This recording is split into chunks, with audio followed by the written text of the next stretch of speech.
Le téléphone sonna dans l'appartement sombre de Pierre, brisant le silence oppressant de la nuit parisienne. C'était Sophie, sa fille unique. Hurlant au bout du fil qu'elle annulait son invitation au mariage parce qu'il n'avait pas pu payer les 50 000 € pour la réception extravagante qu'elle exigeait. Pierre, assis seul sur son canapé usé, sentit son monde s'effondrer, l'enfant qu'il avait élevé seul pendant 20 ans. En cachant son homosexualité pour la protéger des jugements. Le renier maintenant pour une question d'argent.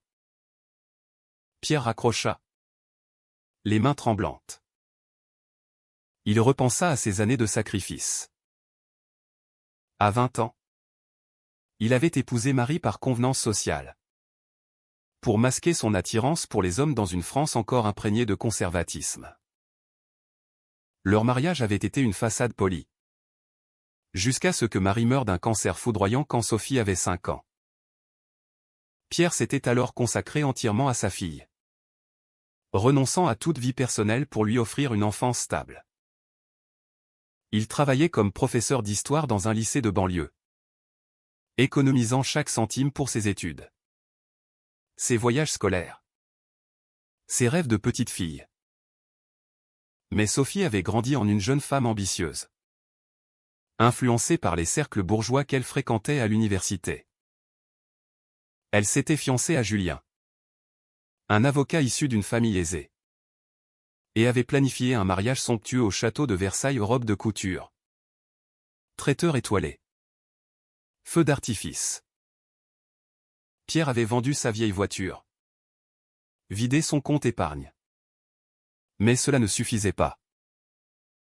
Papa, tu ne comprends pas. C'est mon jour parfait.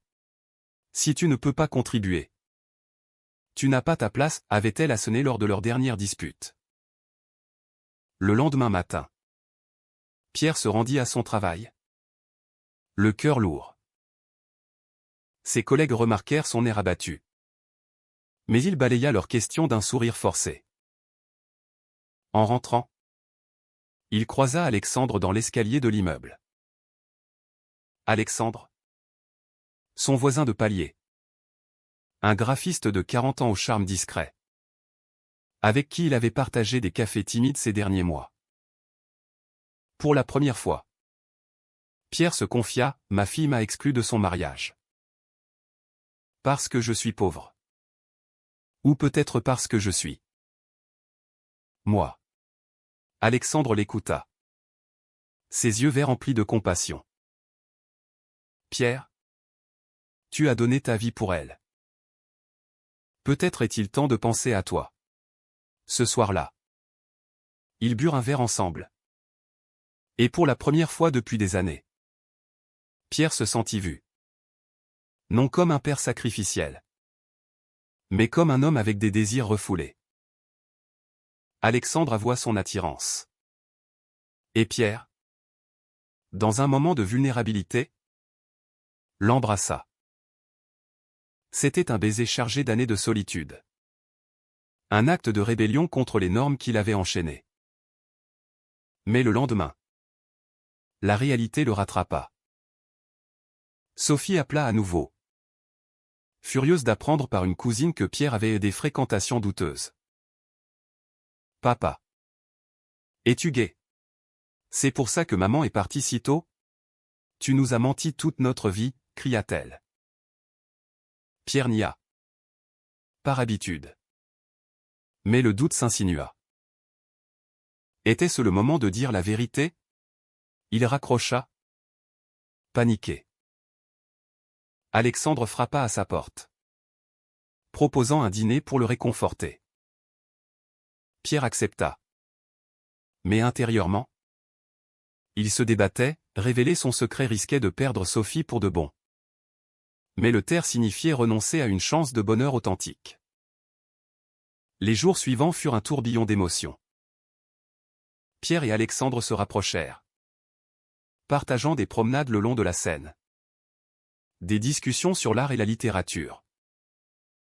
Alexandre, ouvertement gai, avait fui une famille conservatrice de province pour vivre libre à Paris. J'ai perdu mes parents quand j'ai fait mon coming out, confia-t-il. Mais j'ai gagné ma vie. Pierre enviait cette liberté. Mais craignait les répercussions sur Sophie. Elle, de son côté, multipliait les appels accusateurs, exigeant des explications sur ces rumeurs. Lors d'une confrontation chez Pierre, Sophie débarqua à l'improviste.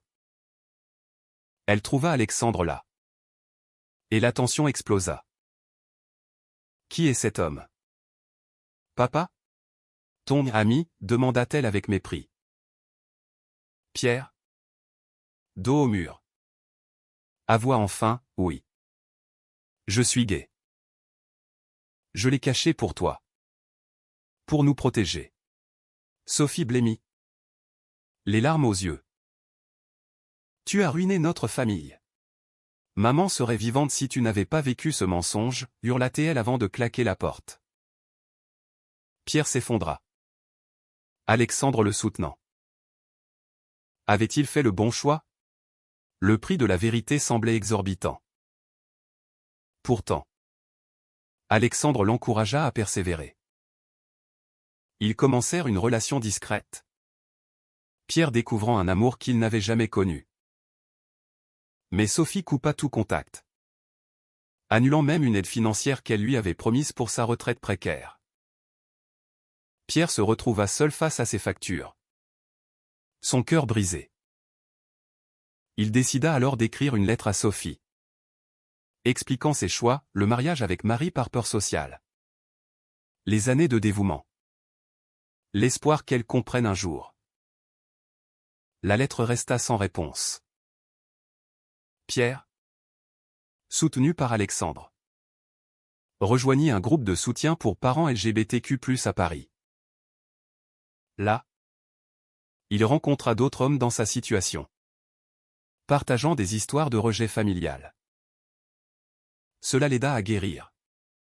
Mais le vide laissé par Sophie persistait. Un soir, Alexandre proposa, et si on partait en week-end? Pour te changer les idées. Pierre accepta, marquant un pas vers une nouvelle vie. Mais au fond, il se demandait si Sophie reviendrait un jour.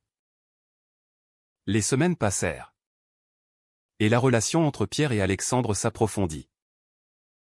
Ils exploraient Paris ensemble, les musées du Louvre, les cafés de Montmartre. Des dîners intimes où ils parlaient de leurs rêves brisés et renaissants. Alexandre, avec sa patience infinie, aidait Pierre à reconstruire sa confiance. Tu n'es pas défini par ton passé, disait-il souvent. Pierre, pour la première fois, se sentait aimé pour qui il était vraiment. Non pour le rôle qu'il jouait.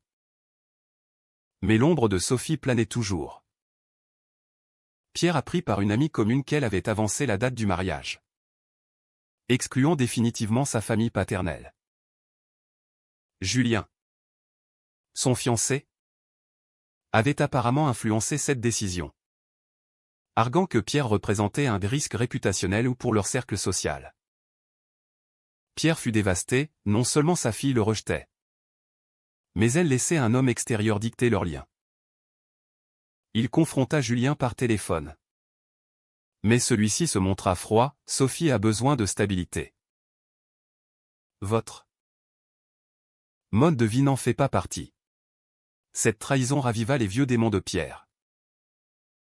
Il se rappelait son enfance en Bretagne, où son père, un pêcheur rigide, l'avait battu pour avoir joué avec des poupées. Sois un homme, criait-il. Pierre avait internalisé cette honte, choisissant un mariage hétéro pour s'intégrer. Maintenant, à 45 ans, il payait le prix de ce mensonge.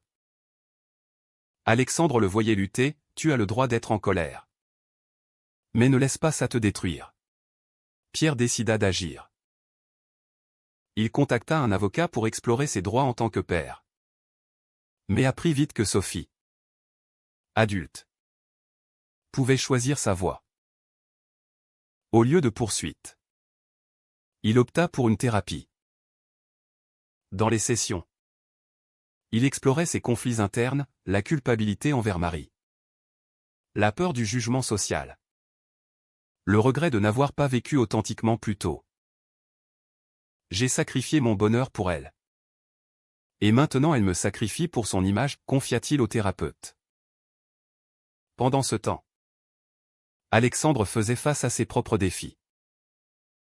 Son ex-partenaire, un homme jaloux nommé Marc, réapparut, accusant Alexandre d'avoir volé Pierre d'une vie normale. Marc envoya des messages menaçants, révélant des détails intimes pour semer le doute. Pierre, déjà fragile, vacilla, et si Marc avait raison? Et si je ruinais tout? Alexandre le rassura. Mais la tension monta. Ils eurent leur première dispute quand Pierre suggéra de ralentir leur relation pour protéger Sophie si elle revenait. La crise culmina lors d'une soirée chez des amis d'Alexandre. Un couple gay marié depuis 10 ans. Pierre y vit des familles recomposées. Des enfants acceptant leurs parents tels quels. Inspiré, il appela Sophie ce soir-là. Ivre de courage. Ma chérie. Je t'aime. Mon amour pour Alexandre ne change rien à ça. Sophie répondit sèchement, papa. C'est trop tard. Julien et moi construisons notre vie sans drame. Elle raccrocha, laissant Pierre en larmes. Alexandre le consola. Mais intérieurement, il doutait. Était-il prêt à supporter ce bagage émotionnel? Il confia à un ami, Pierre est merveilleux. Mais sa fille est un poison. Pourtant, il choisit de rester, organisant un voyage en Provence pour les éloigner de Paris. Là, dans les vignes ensoleillées, Pierre ouvrit son cœur, j'ai peur de te perdre à cause d'elle. Alexandre répondit, alors bats-toi pour nous deux. De retour à Paris, une nouvelle bombe explosa. Sophie annonça sa grossesse sur les réseaux sociaux, taguant Julien mais ignorant Pierre. Il l'apprit par hasard, via une cousine. Fou de joie et de douleur, il envoya un cadeau à un berceau ancien de famille mais il fut retourné avec une note, pas besoin de ton héritage empoisonné. Pierre, brisé, confronta Alexandre, peut-être que je mérite ça. J'ai menti trop longtemps. Alexandre, furieux contre Sophie, proposa une contre-attaque, révéler publiquement l'histoire pour forcer une réflexion. Pierre refusa, craignant d'empirer les choses. Au lieu de ça, il rejoignit une association LGBTQ+, pour témoigner anonymement. Partager son récit l'allégea. Mais le rejet de Sophie pesait lourd. Un soir, Alexandre posa un ultimatum doux, choisis-toi. Pierre. Ou on avance ensemble. Ou je pars pour ne pas te voir souffrir. Pierre réfléchit toute la nuit.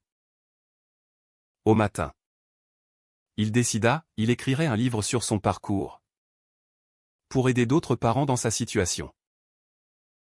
Alexandre l'encouragea. Et leur lien se renforça.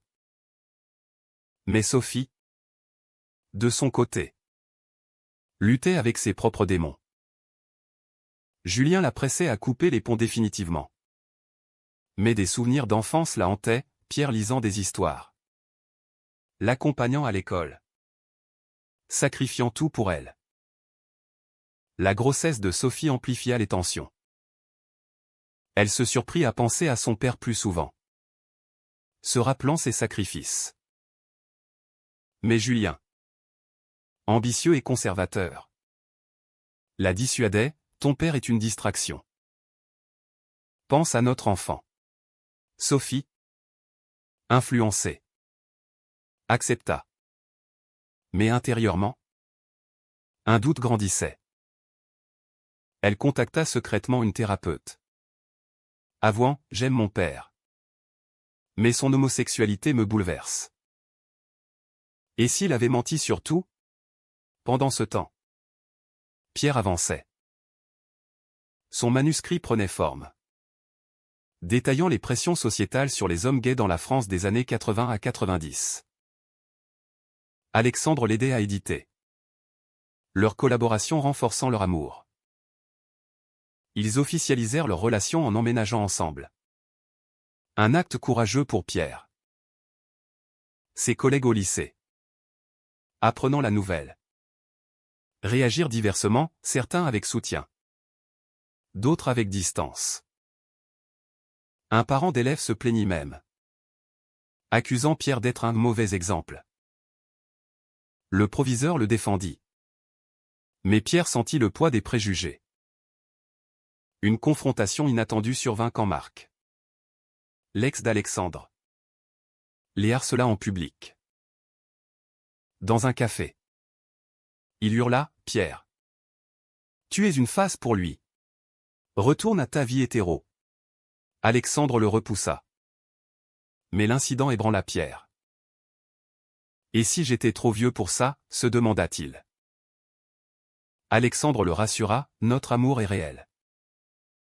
Ne laisse pas les fantômes gagner. » Sophie, apprenant l'incident via les réseaux, sentit une pointe de culpabilité.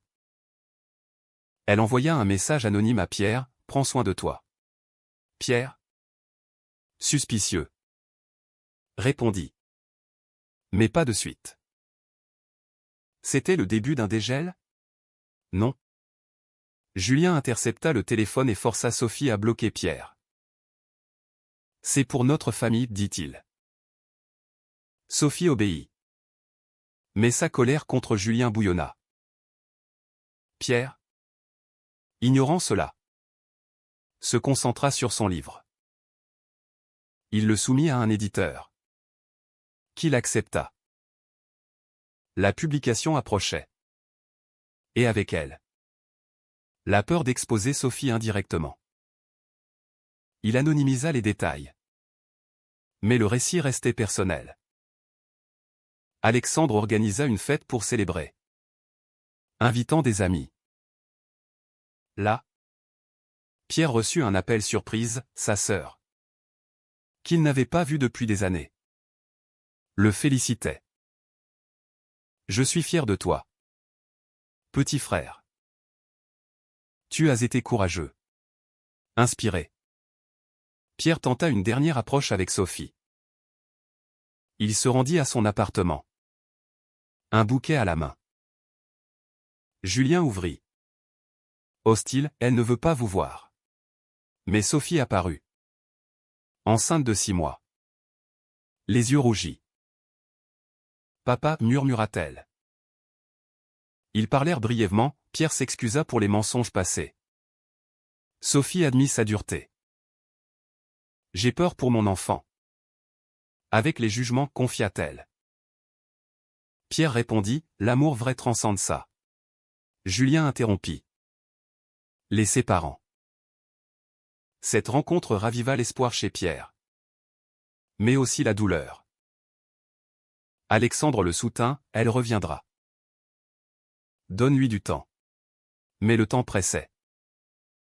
Le mariage de Sophie approchait. Et Pierre n'était pas invité. Il décida d'assister de loin, se postant près du château. Voir Sophie radieuse, mais seule sans famille, le brisa. Il rentra, écrivant une nouvelle lettre, « Je t'aime. Quoi qu'il arrive. » Sophie, après le mariage, lut la lettre en cachette. Les larmes coulèrent. Julien, découvrant cela, explosa, « Oublie-le. Il est toxique. » Pour la première fois. Sophie riposta, « Non. C'est toi qui le es. Mon père m'a élevé seul. Et tu le juges. » La dispute escalada, révélant les failles de leur couple. Julien avoua, « Je t'aime. Mais ton passé me gêne pour ma carrière. » Sophie, choquée, le quitta temporairement. se réfugiant chez une amie. Pierre apprit la nouvelle par la cousine. Il hésita. Puis appela Sophie. « Viens à la maison, dit-il. » Elle accepta. Chez Pierre et Alexandre. Ils parlèrent des heures. Sophie s'excusa, « J'ai été égoïste. L'argent? Les apparences. J'ai oublié ce qui compte. » Pierre pleura, « Je t'ai caché ma vérité pour te protéger. Mais ça nous a blessés tous. » Alexandre intervint doucement, « La famille. C'est l'acceptation. » Mais le chemin était long. Sophie révéla que Julien voulait la garde exclusive si divorce. Pierre, horrifié, proposa son aide légale. Ensemble, ils affrontèrent Julien en médiation. Celui-ci, acculé, céda, admettant ses préjugés. Sophie choisit de divorcer, priorisant son enfant et une vie authentique. Avec le divorce en cours, Sophie se rapprocha de Pierre. Elle emménagea temporairement chez lui et Alexandre, créant une famille atypique. Pierre l'aida à préparer la naissance, Alexandre cuisinant des repas sains.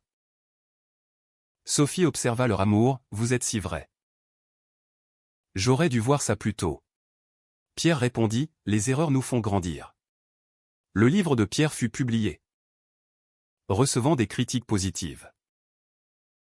Il participa à des débats télévisés sur les droits LGBTQ+ en France, devenant une voix pour les parents gays. Sophie, fière, assista à une émission « Mon père est un héros ». Cela scella leur réconciliation.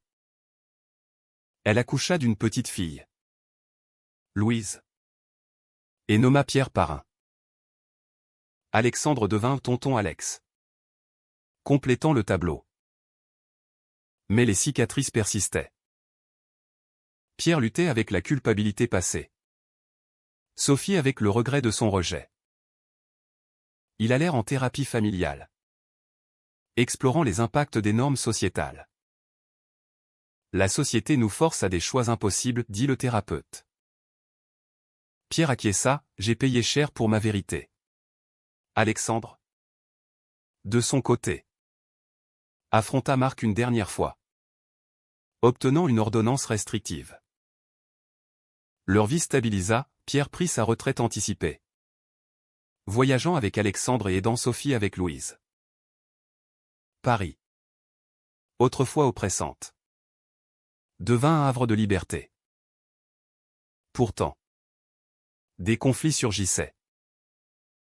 Quand Sophie présenta un nouveau partenaire, un homme ouvert d'esprit, Pierre craignit un nouveau rejet. Mais l'homme accepta leur famille. Lors d'un dîner, ils trinquèrent à l'avenir. La vie continua, avec ses hauts et bas.